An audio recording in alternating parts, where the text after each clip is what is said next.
1940s have been a decade of breakthroughs and developments in medicine and psychiatry. Scientists have developed a new technology to cure mentally ill adults. With the use of electroshocks, the minds of sick patients are being wiped clean, giving them a fresh start. On this blank slate, physicians then imprint a new, healthy personality. Remaking people, shocking them into obedience. This is a story about that powerful idea. In the 1950s, it caught the attention of the CIA. The agency funded a series of experiments. Out of them was produced a secret handbook on how to break down prisoners. The key was using shock to reduce adults to a childlike state.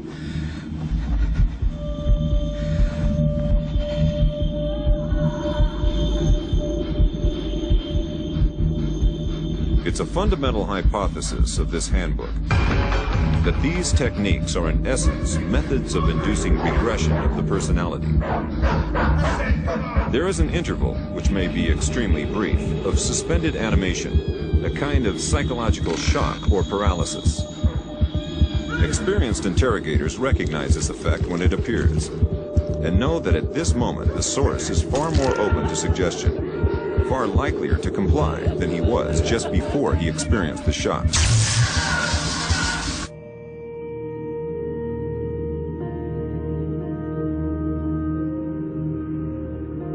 But these techniques don't only work on individuals.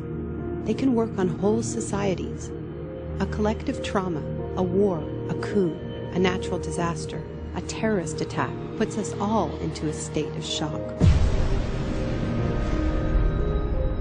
And in the aftermath, like the prisoner in the interrogation chamber, we too become childlike, more inclined to follow leaders who claim to protect us.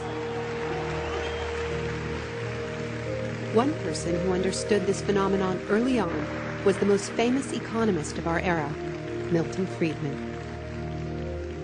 Friedman believed in a radical vision of society in which profit and the market drive every aspect of life, from schools to healthcare, even the army. He called for abolishing all trade protections, deregulating all prices, and eviscerating government services. These ideas have always been tremendously unpopular, and understandably so. They cause waves of unemployment, send prices soaring, and make life more precarious for millions. Unable to advance their agenda democratically, Friedman and his disciples were drawn to the power of shock. The subject should be rudely awakened and immediately blindfolded and handcuffed. When arrested at this time, most subjects experience intense feelings of shock, insecurity, and psychological stress. The idea is to prevent the subject from relaxing and recovering from shock.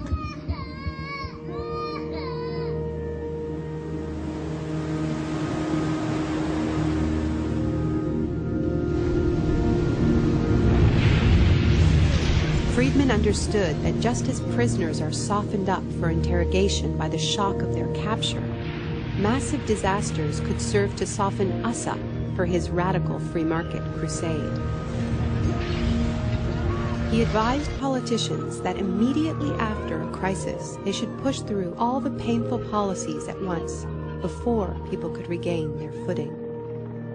He called this method economic shock treatment. I call it the shock doctrine.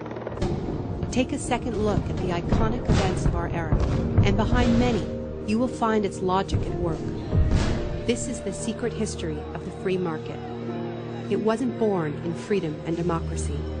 It was born in shock.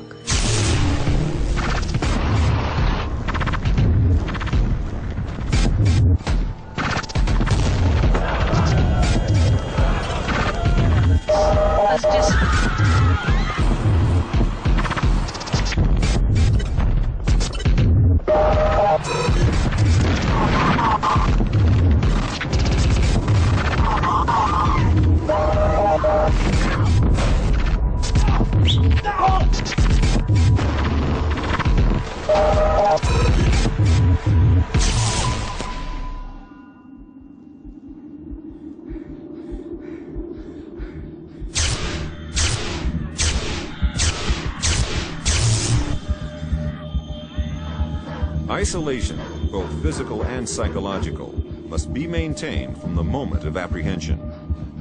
The capacity for resistance is diminished by disorientation. Prisoners should maintain silence at all times. They should never be allowed to speak to each other.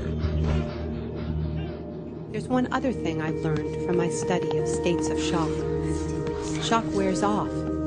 It is by definition a temporary state.